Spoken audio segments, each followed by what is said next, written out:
for the micro business industry, and I think for communities across the country, is the ability for not just for Silicon Valley or for New York or Boston to get access to capital.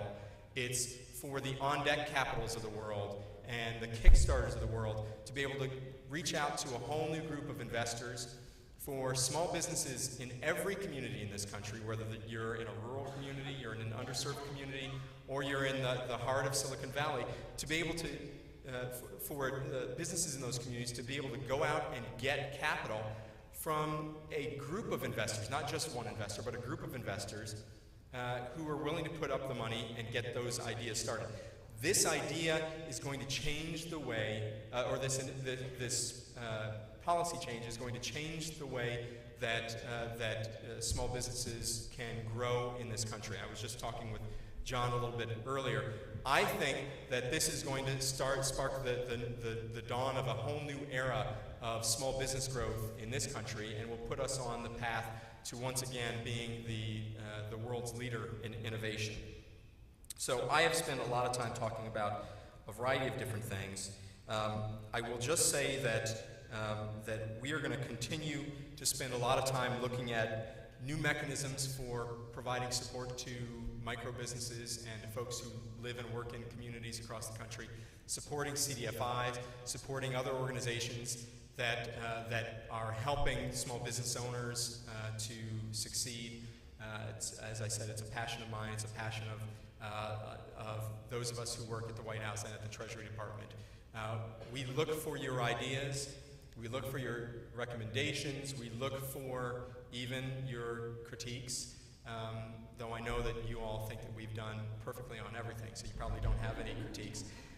Let me give you the email address for me and for my small staff at the Jobs Council. I did this last year.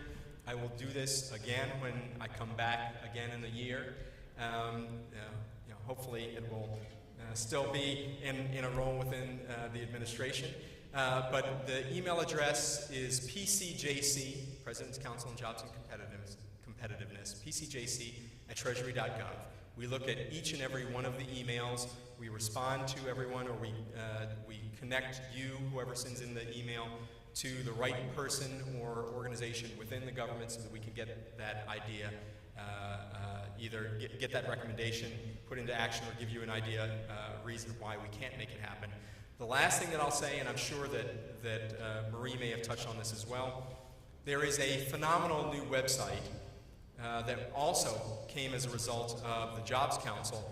That is business.usa.gov. It's a one-stop portal for all business resources across government. If you haven't been there, go. It is phenomenal. It's in the beta phase. It's going to be changed and made even better over the course of the next few months. But go use that website. Encourage others to use that website. Like I said, it's a one-stop shop for everything related to business and small business. So with that, I'm going to stop, and Connie and Ann, I'm happy to take questions if that's what you wanted to do, or if you want to kick me off the stage, I'm happy to leave as well.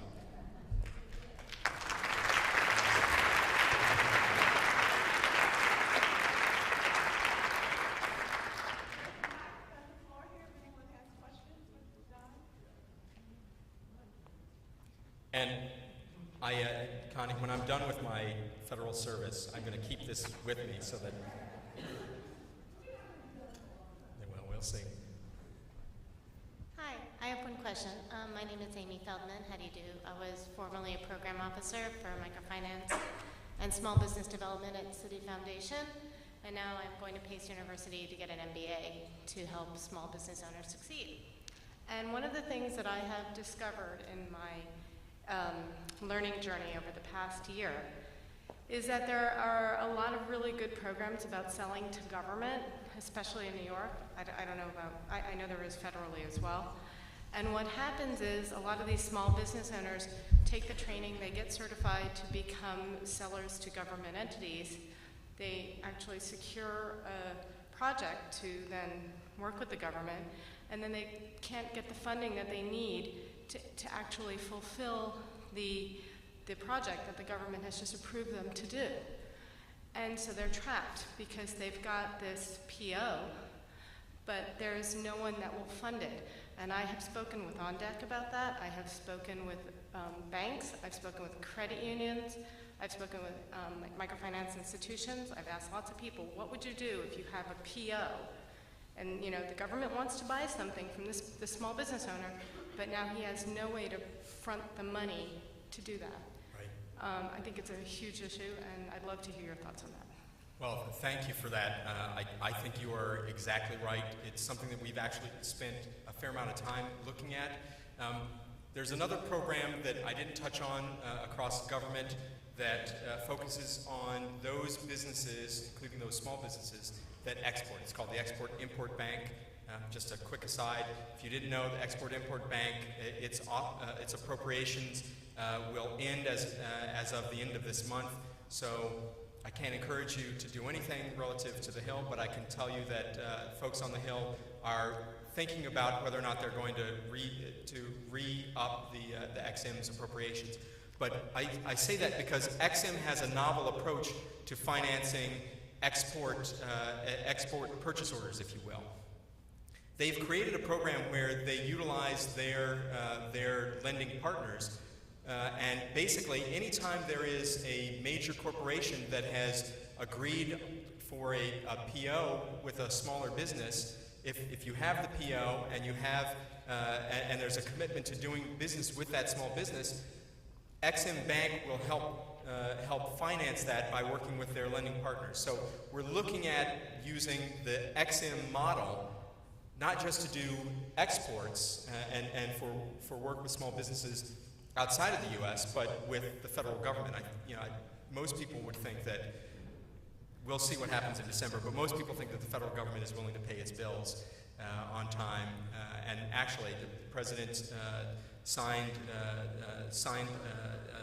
an executive order that reduced the quick pay provision from 30 days to 15 days for small businesses. So your point is well taken. We're actually looking at ways that we can get at working with our SBA preferred lenders, working with CDFIs and other organizations so that, like OnDeck, so that we can make sure that the financing is in place, because a government purchase order is pretty sound commitment that they're going to have business going forward and be able to pay that. I would say so. So hi, Don. Oh, wow, that's loud. Lynn Cutler from Women's Opportunities Resource Center. Thank you so much for all the hard work and passion. I'm sure you're aware, but as part of the payroll tax agreement, February 17th, there was a provision for the self-employment assistance program. And you talk about Americans not having hope, and I think this bill can really help the long-term unemployed start their own business. And I'm wondering if there's something that you might be able to do to coordinate with the Department of Labor, so that the U.S. Department of Labor, so that the guidelines can come out, so that the states can apply for it. It's kind of been stymied, and it sunsets a year from September, and from a state's perspective, if it doesn't get out, they're not going to apply. Right. I've not spent nearly as much time on that as I would have liked, but I will commit to you right now that I'll go and talk to Hilda Solis, Secretary of Labor, and we'll see if we can. Thank you.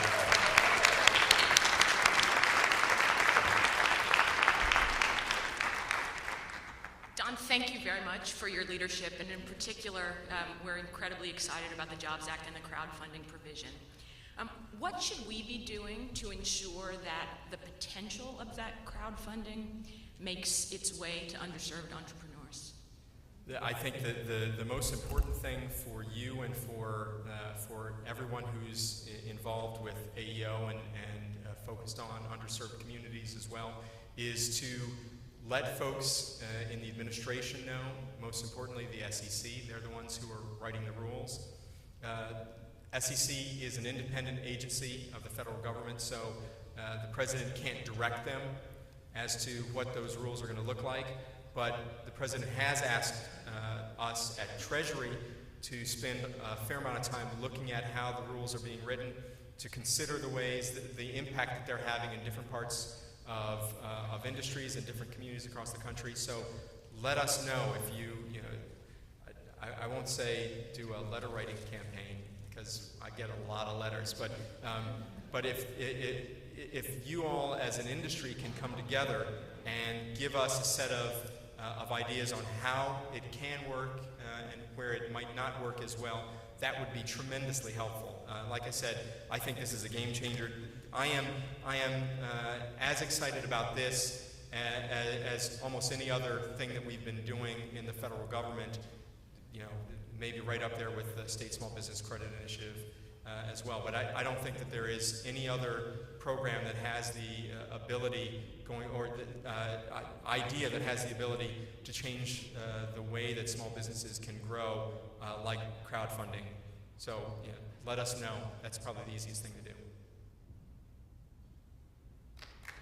Thank you.